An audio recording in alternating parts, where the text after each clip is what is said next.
I love your podcast. I think you educate, you entertain, and I always learn something, even if it's not real estate related.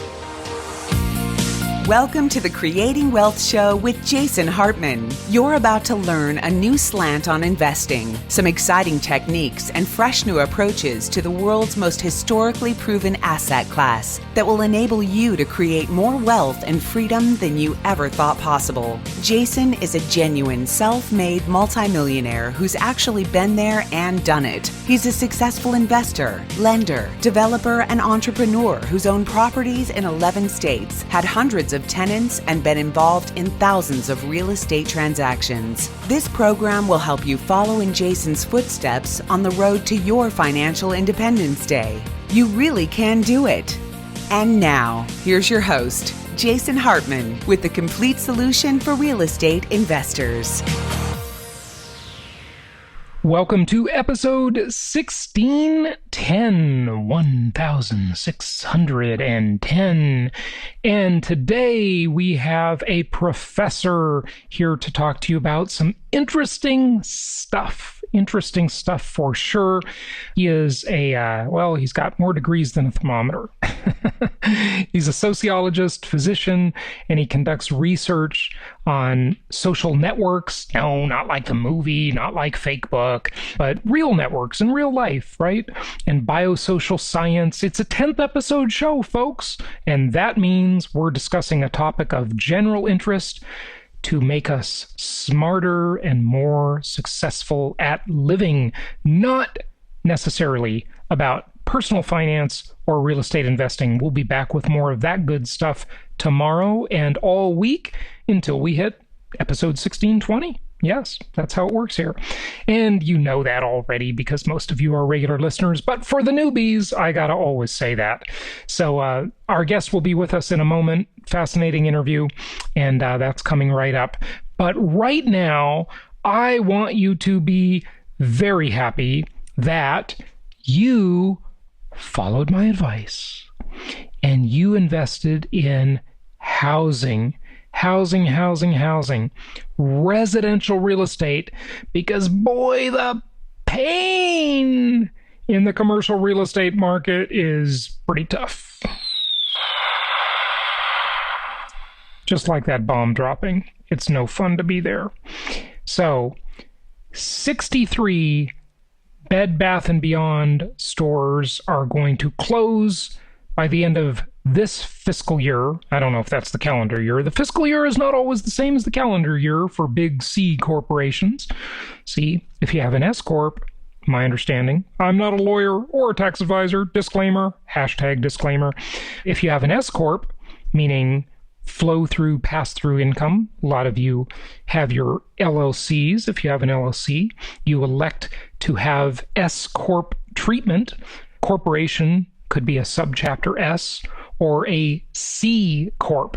The big companies are usually C corporations, and the small ones many times are S corporations.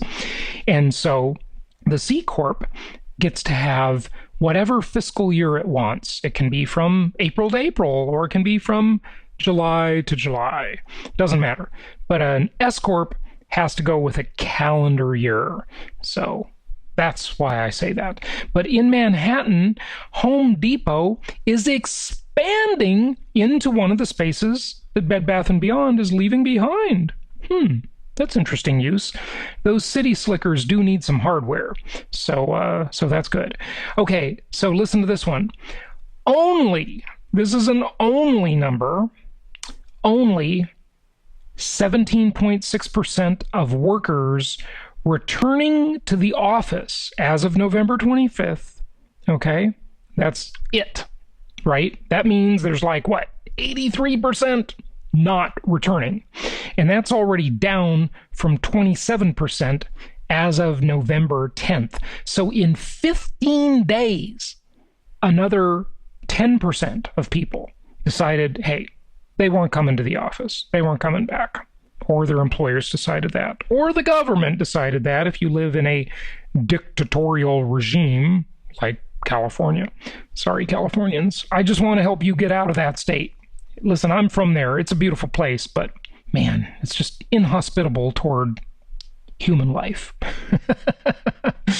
Okay, maybe that's an overstatement, but it's inhospitable toward financial life. How's that sound? Yes, it's bad for your finances. 2.3%. What does that represent? It represents the percentage of office building loans converted into mortgage-backed securities that are more than 30 days delinquent. Let's have some broken glass.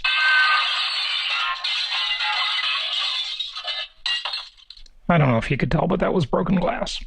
My sound effect machine, I just love playing with this. The only time I get to play with it is when I talk to you, either on the podcast or on a live stream. Oh, that reminds me.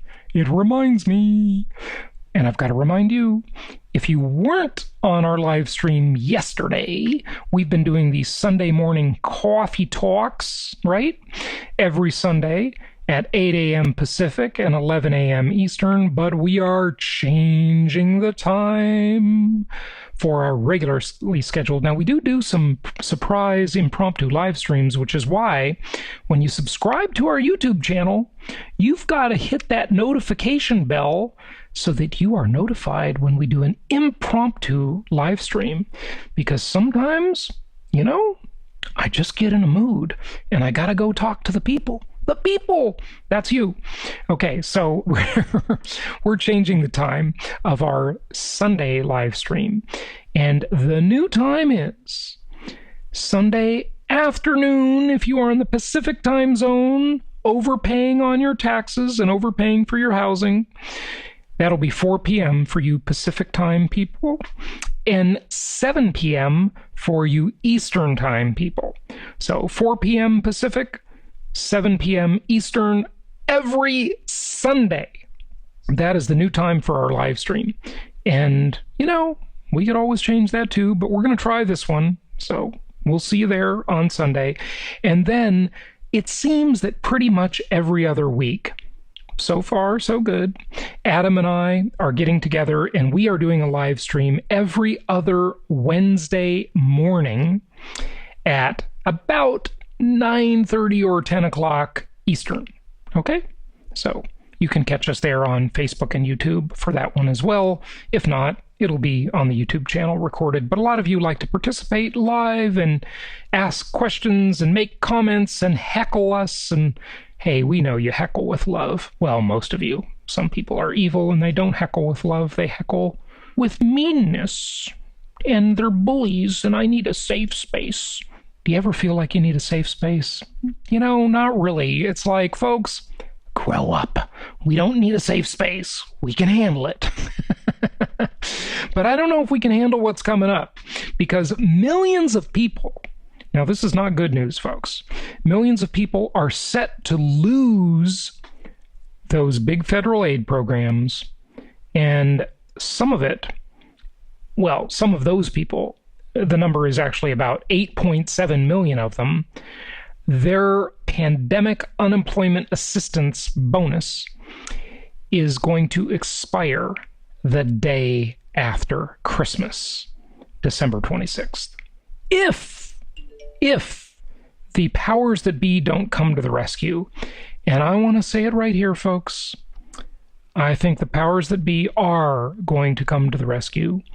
So I do not think anybody needs to worry too terribly much about this. Okay? All right. Okay, so also December 26th, pandemic emergency unemployment compensation for 4.4 million people is due to expire the same day. And other programs are expiring as well. So that would cause a lot of people to be concerned, and rightfully so. But no politician wants to take away the punch bowl. No politician wants to have the trick-or-treaters come to the door and say, trick or treat, happy Halloween, and say, sorry kids, no candy for you. That just isn't the way it works. That's why you can have faith that the welfare state will continue, and not only continue, it will expand. It will get bigger, and people will bounce back. Yes, they will. Okay, maybe I'm being a little too corny. I'll be the first to admit I think it's pretty corny, especially the spring sound, the bouncing back. You get it? Spring, bounce back. Yeah, you got it. But these are interesting times we are living in. They are scary times for many. And at the same time, there are a lot of people who are doing extremely well right now. So it's a very uneven situation we find ourselves in. It really is. But there is some good news. The U.S. antitrust authorities are preparing new extra lawsuits against Facebook and Google. Yay! I think that's great news. Here, let's see one more. Hip, hip, hooray. Hip, hip, hooray. Yes. New lawsuits. We need more lawsuits against Facebook and Google, right? For all their dirty deeds in the antitrust field, don't we? Yeah, we'll see. But hey, we have got a lot to talk about this week in terms of real estate investing stuff. And so that'll be coming up tomorrow, the next day, the day after. We're here with you 5 days a week, of course. But today, it is a 10th episode show. So let's get on with our 10th episode and talk to the professor. Oh, one more thing. I was talking about LLCs and S Corps and C Corps. Our very popular, super well-received webinar on that topic is at jasonhartman.com/protect. And our Alabama webinar, by the way, we've got some new Alabama properties. They're pretty cool. So check them out. This is all new construction stuff. jasonhartman.com/sweethome. And here is the professor for our 10th episode show.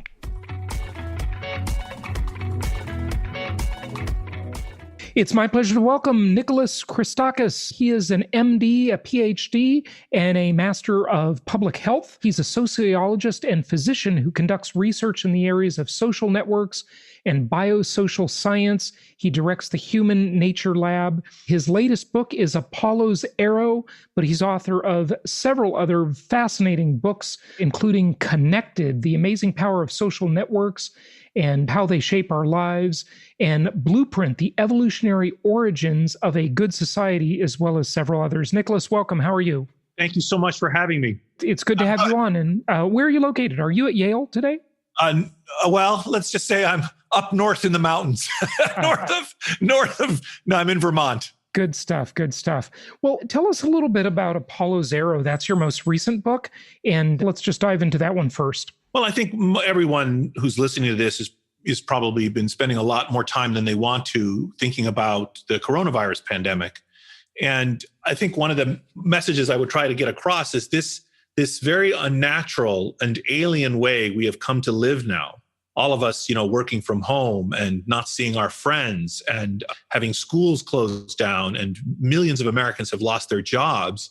All of this experience, this awful experience that we're having, is not new to our species.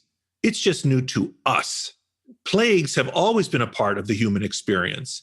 It's just the case that these types of serious respiratory pandemics that we are now experiencing are rare.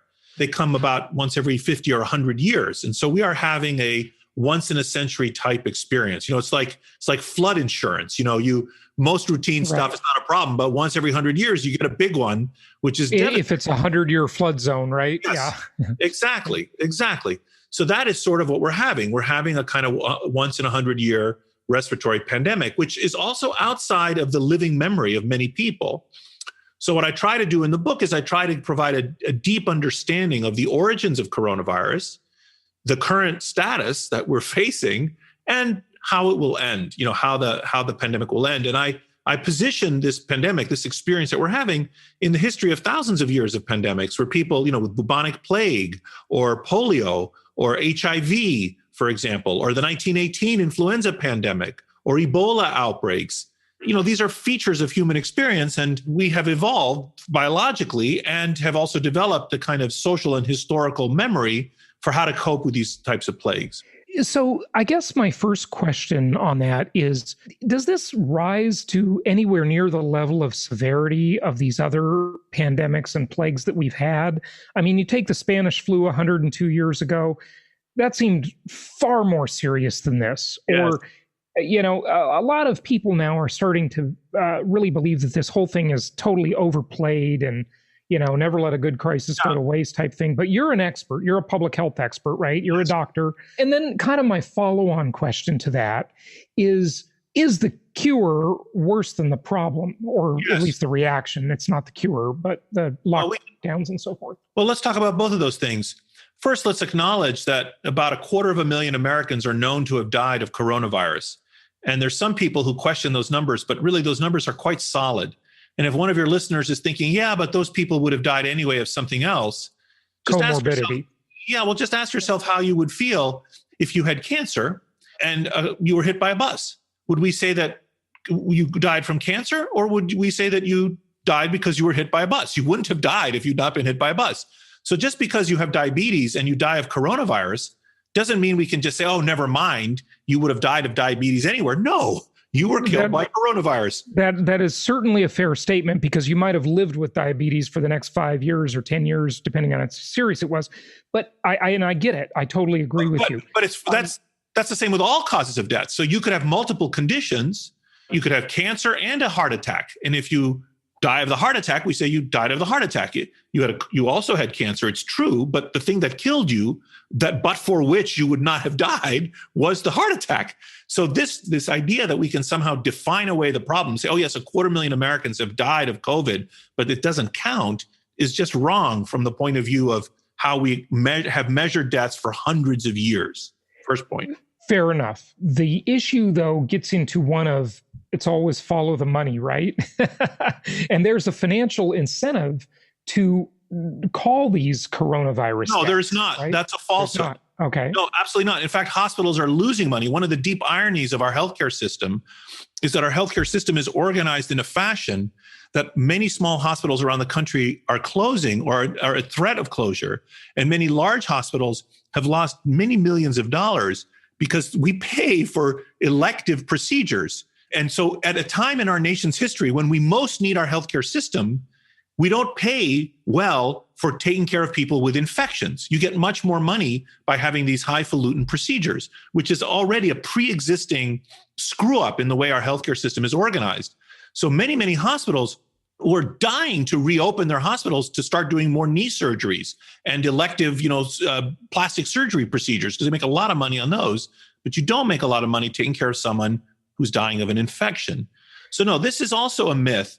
But what I want to frame for you is that we know of 250,000 Americans have died of COVID because they were infected with COVID, and that is what caused their death, regardless of whatever else was going on with them. But in addition to that, there are many other Americans we know from some statistical methods, which we can discuss, although it's a little boring, that probably the number's around 300,000 Americans have already died of coronavirus. Right now, the pandemic is filling hospitals around the country. We're in the middle of the beginning of the second wave of the pandemic, which is very typical of pandemics. I'm unfamiliar with a respiratory pandemic in the last 100 years that hasn't come in multiple waves. And incidentally, there'll be another wave a year from now, even if there is a vaccine. The vaccine will just make the wave smaller. So I predict that between 500,000, I and other experts predict that between at least 500,000 Americans will die of this infection, and maybe as many as 1 million. It is impossible in my eye to look at that toll of death and try to sort of pretend that it's not happening or define it away, because those people would not have died now if this pathogen had not arisen in China in November. Those people would all be alive right now, but they have all been killed by a new germ, just like germs have killed people for thousands of years. If you have cancer and you get infected with a germ that gives you pneumonia, we say the pneumonia killed you. And we would have tried really hard to avoid your getting pneumonia. We would have given you vaccines. We would have treated your pneumonia with antibiotics. We would have just said, oh, it doesn't matter. You had cancer anyway. It's just not how the system works. So just to frame it, between 500,000 and 1 million Americans are going to die of coronavirus within the course before this pandemic ends. Okay. Now let's go back and look at the 1918 pandemic. Before you do that, though, and so so we can compare them so people can understand, like, how bad is this, which is what you asked. Fair enough. Yes, yeah. I definitely want to get there. But I just want to ask about the frame on the financial incentive thing for just a quick second.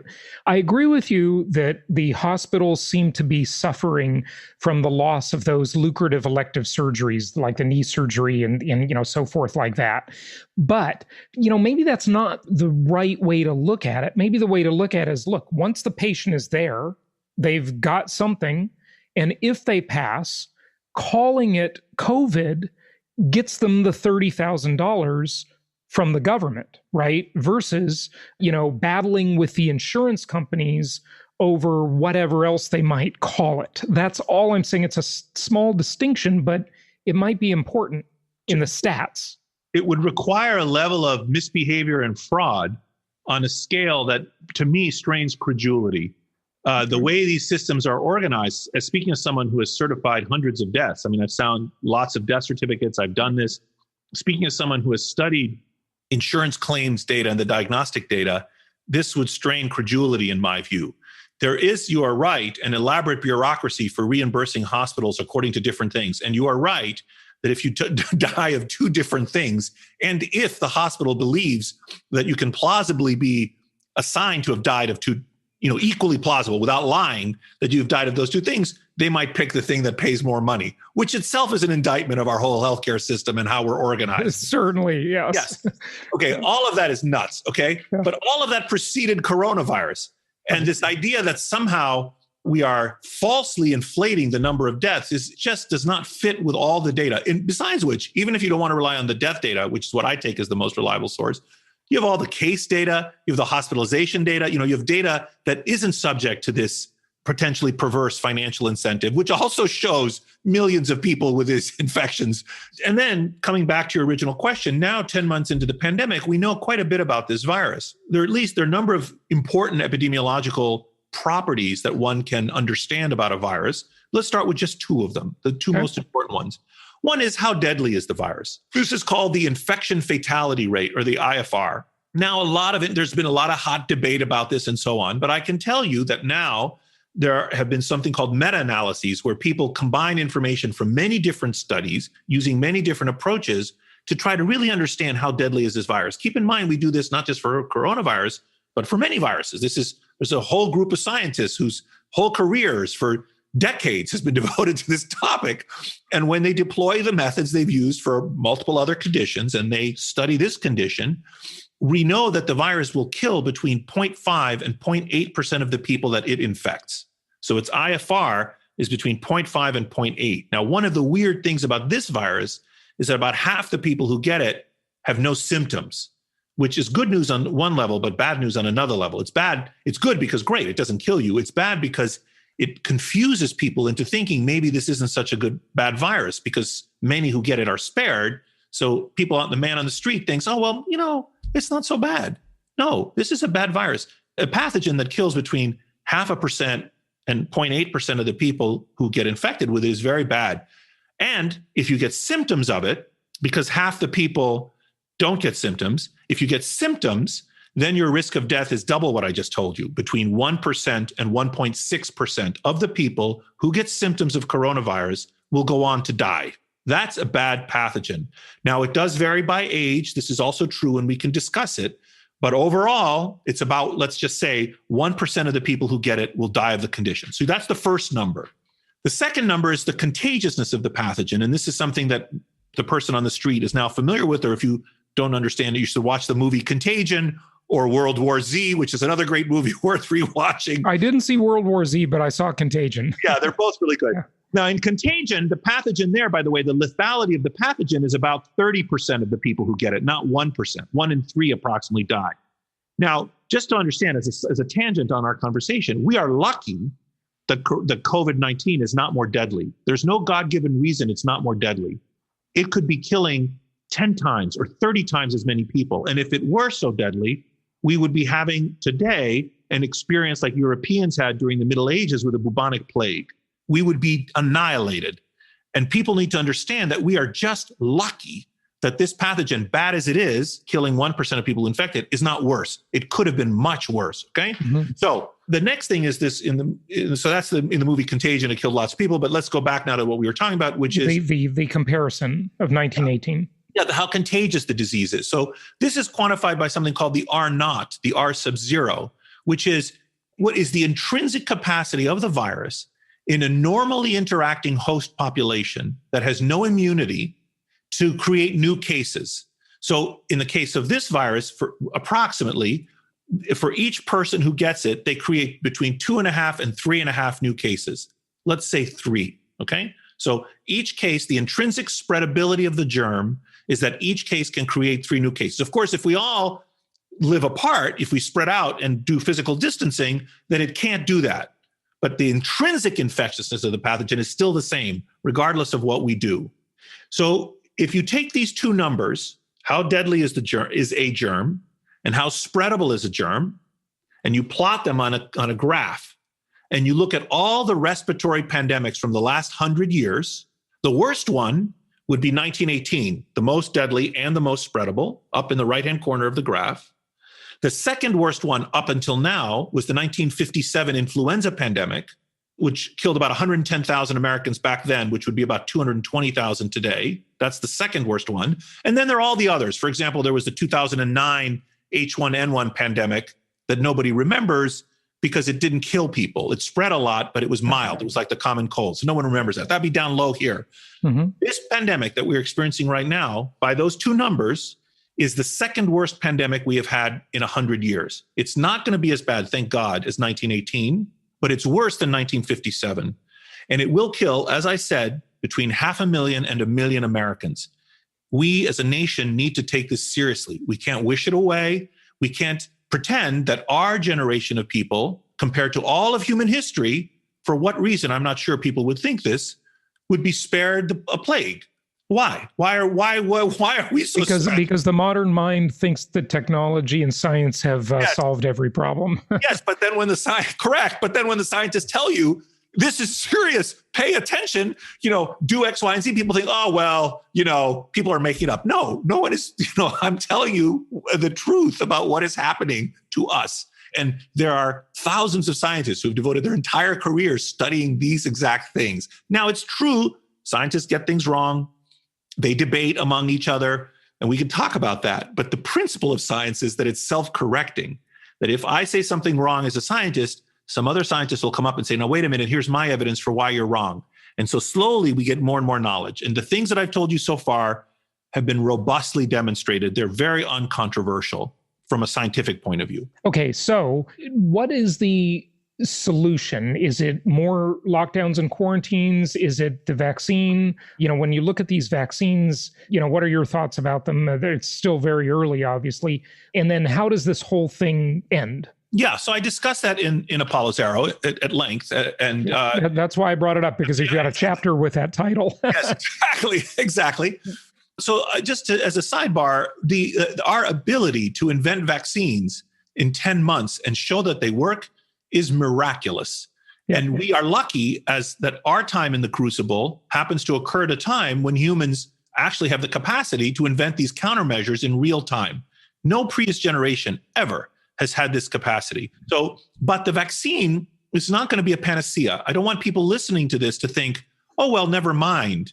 First of all, many more Americans are going to die. And it reminds you a little bit, there was a New Yorker reporter who wrote recently about this, and she pointed out the very poignant fact that in the 6 hours between when the armistice was signed to end World War I and the actual time the news reached the fronts and the fighting stopped, 12,000 additional Americans died.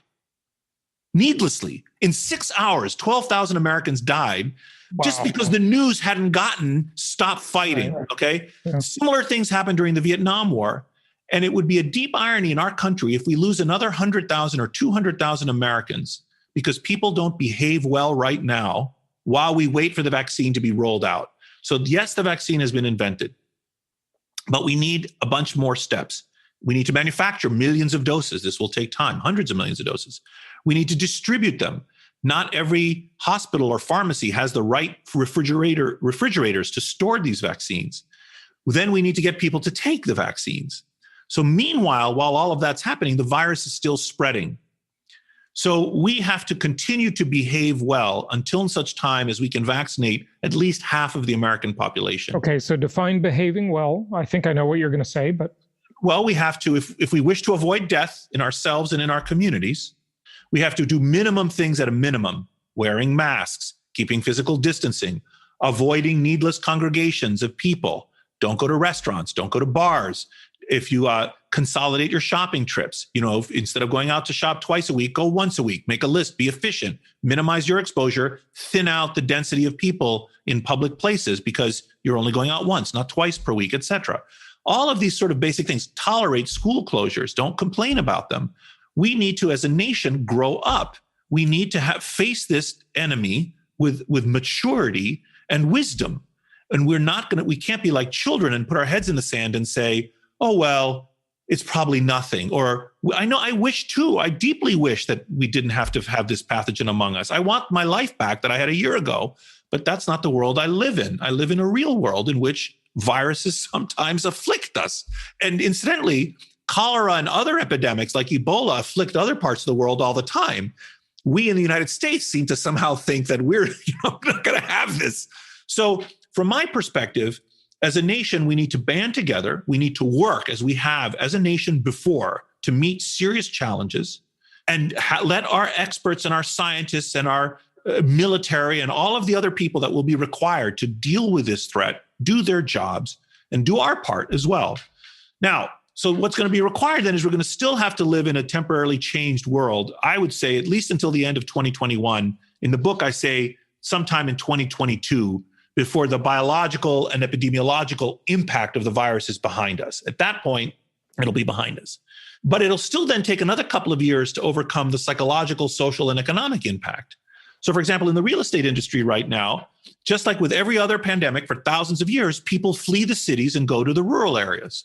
And so you're seeing, I'm sure your listeners are seeing evidence of this. The prices, I live in rural Vermont, all of a sudden, a 10% shift in the number of buyers is totally changing the market. Oh, sure. And it's not really even rural. They can just go to suburbia because you can adequately distance in suburbia. And that's and people are also saying with working from home, why should I live in a 2-bedroom apartment in a city with 2 children and be really cramped when I could buy? They cost $5,000 a month versus $1,500 a month in suburbia will get you a 3-bedroom, 2.5 bath house with a 2-car garage. Yeah, exactly. And I'll still work from home and so on. So plagues always reshape economies. And one thing I want your listeners to understand is that it's not what's happening to us economically is not so much what we're doing to ourselves. It's what the virus is doing to us. Economies shut down for thousands of years before there was state action. When there's a deadly contagion afoot, people don't go out and about.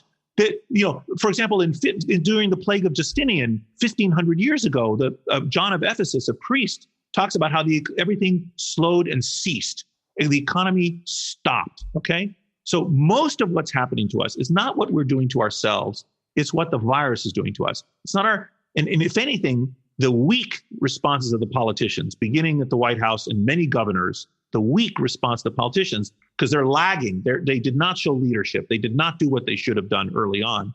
If anything, the responses they're implementing, like closing schools or closing restaurants and so on, is too little too late and is intended to reduce the toll of death. We are, in some ways, the economy would be even worse and the toll of death would be even worse if, for example, we had not closed the schools or we had not closed the restaurants. So what I want listeners to understand is that the economic impacts of the virus are primarily due to the virus, not our responses to it. So the real estate industry is being reshaped, and it will be reshaped. Now, for a while, for a number of years, if I were a very wealthy man, I would wait a couple of years and buy real estate in abandoned cities, let's say, because they will come back eventually. But for a while, we're going to see... It may take a long, long time, though. That's the only thing. But yes. I agree. Exactly. So what we're talking about then is, when will life return to normal? So 2022, the biological and epidemiological impact of the virus will be behind us, but it's still going to take some time to recover from the economic and social shock. Let's not forget, tens of millions of Americans have lost their jobs. We have printed money up, we've printed billions and billions of dollars as an economic stimulus to report from this. Inflation might come back. We might have all kinds of other economic aftershocks. The federal debt has skyrocketed. And people are psychologically traumatized. Our children who have not been at school, they're going to have experienced an adverse childhood event, as children have for thousands of years in times of plague.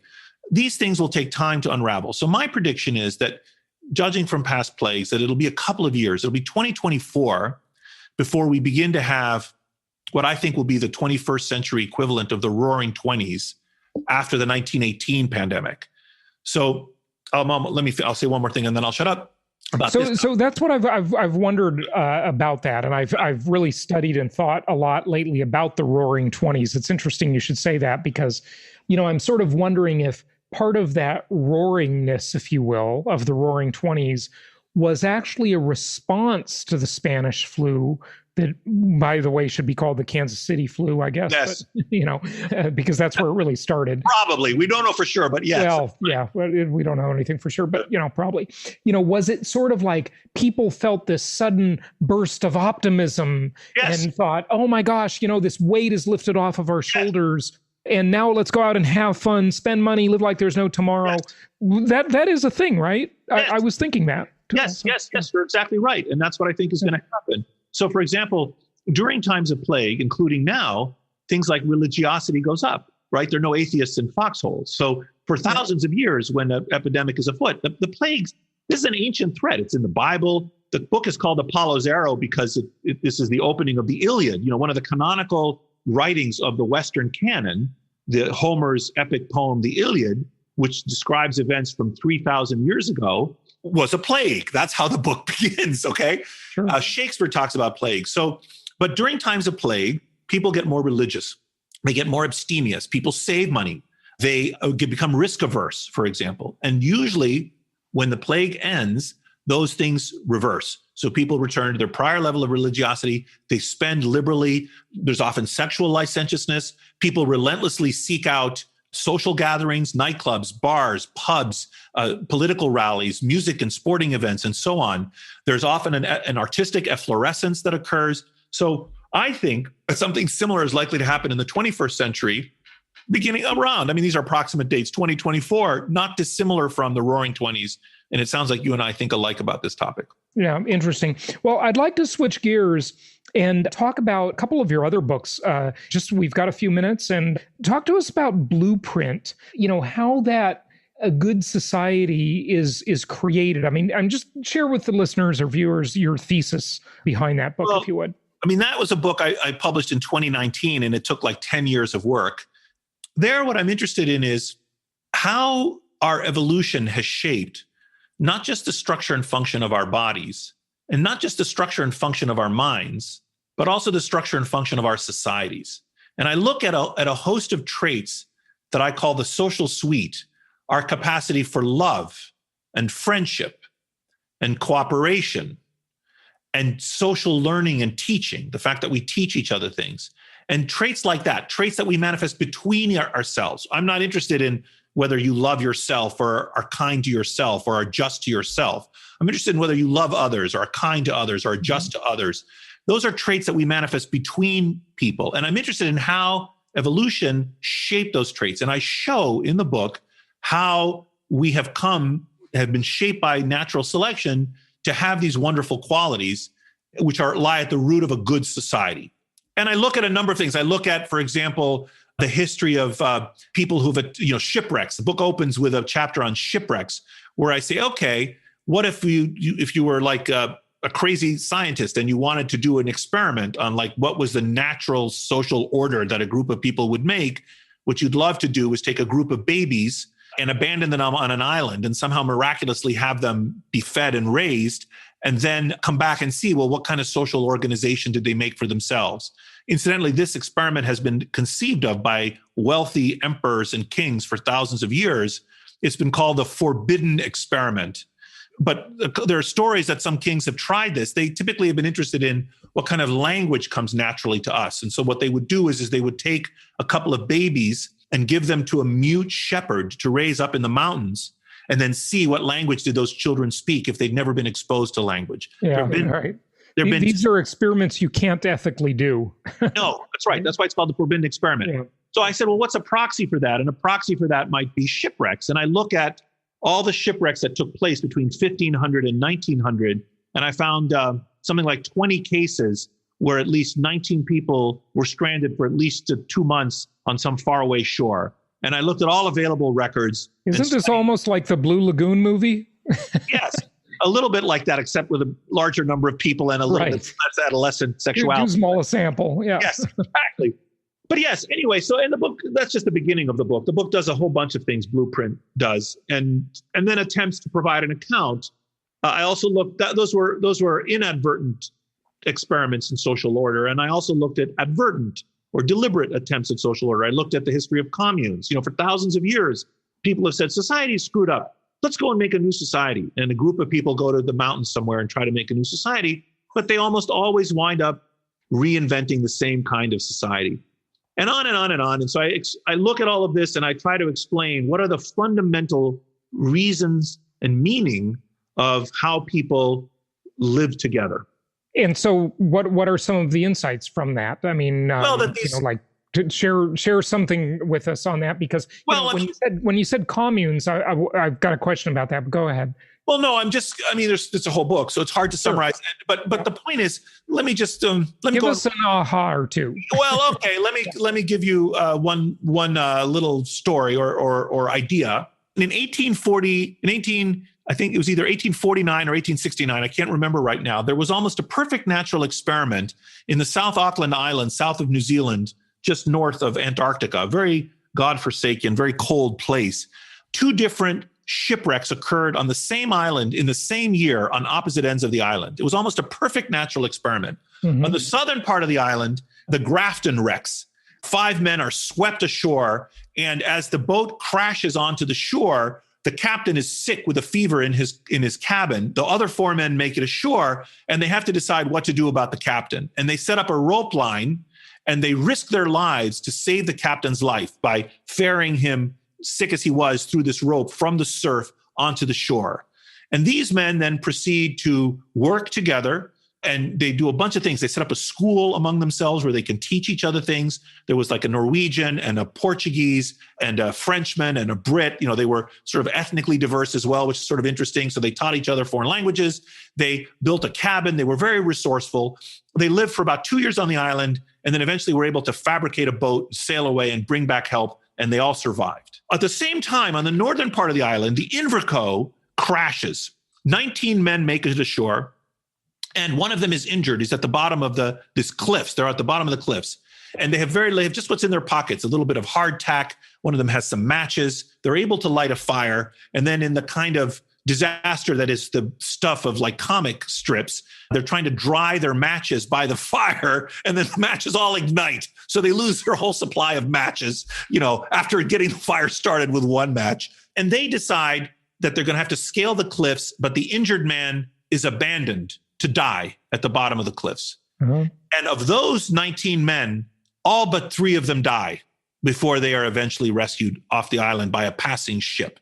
So this sounds like there's a very interesting moral of the story here. There is. It's not just the moral of the story, though, but the point is the reasons these groups had differential survival related in large measure on their capacity to manifest this social suite that I described, this capacity to make a good society, because the making of a good society contributes to our survival, which is why natural selection has shaped us to have these wonderful qualities. Other animals, very few, certain animals, elephants, whales, and certain dolphins, certain primates, for example, have friends.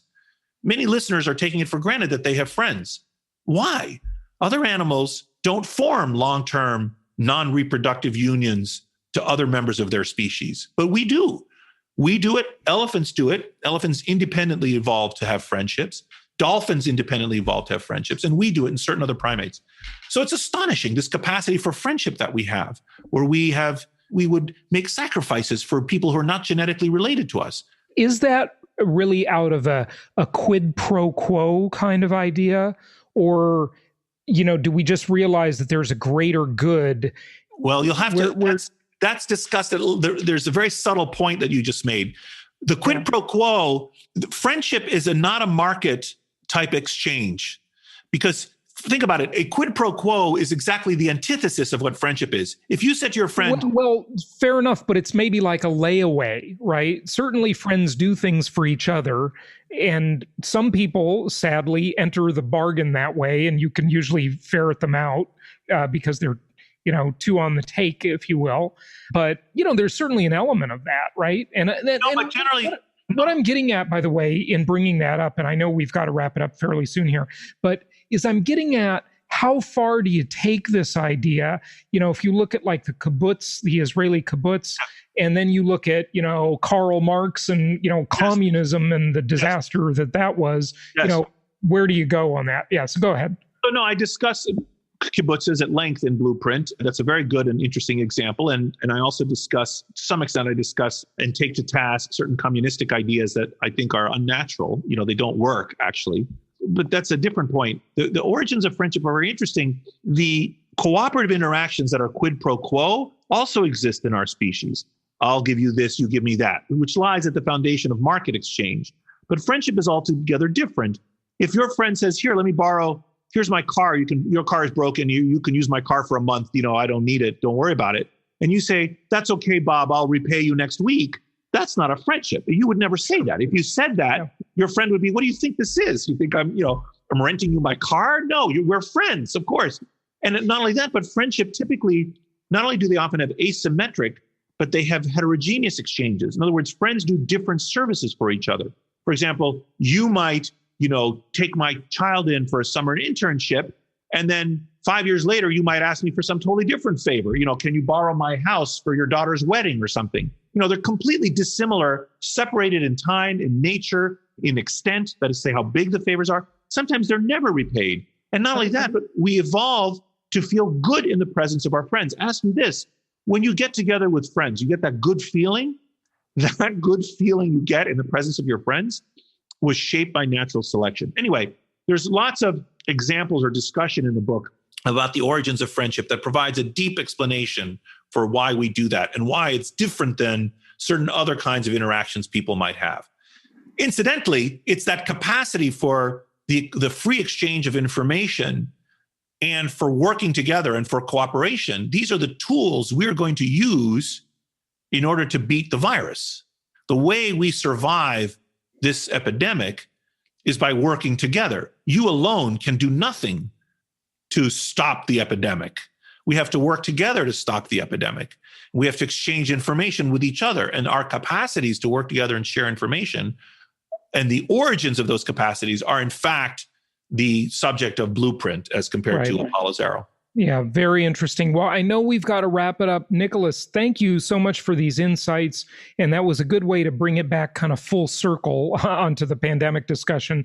Give out your website or a Twitter handle or whatever you'd like to share. My Twitter handle is N.A. Christakis, Christakis, N.A. Christakis.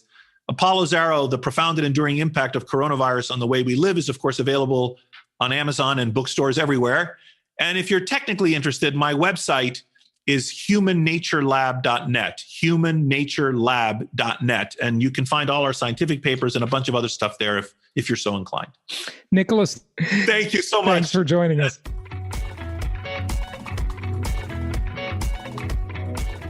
Thank you so much for listening. Please be sure to subscribe so that you don't miss any episodes. Be sure to check out the show's specific website and our general website, hartmanmedia.com, for appropriate disclaimers and terms of service.